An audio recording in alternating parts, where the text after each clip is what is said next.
Welcome to It's Tomorrow News. Louisiana residents brace for hurricane. Residents flee fires in Los Angeles and Nevada. Tropical storm Francine stranded Monday, September 9 in the Gulf of Mexico and was forecast to make landfall as a hurricane this week in Louisiana. Evacuation orders were quickly issued in some coastal communities and residents began filling sandbags in preparation for the heavy rains and widespread flooding.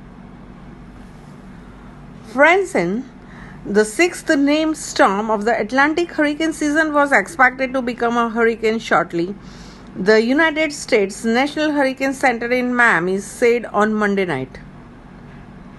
The storm was already being felt in Mexico, where the drenching rains closed schools as the storm gathered strength in the Gulf.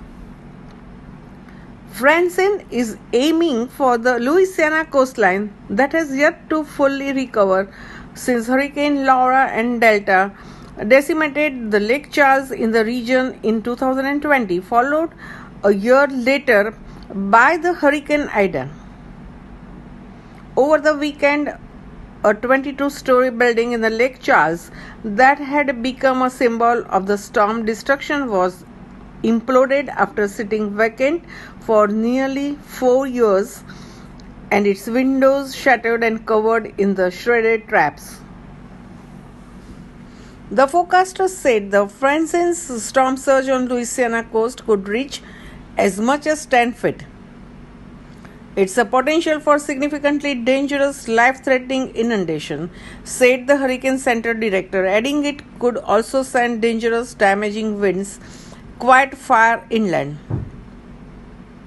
A mandatory evacuation was ordered for the 7 remote coastal communities by the Cameron Parish Office of Homeland Security and Emergency Preparedness.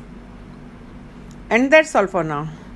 For more weather news updates, stay tuned on It's Tomorrow News.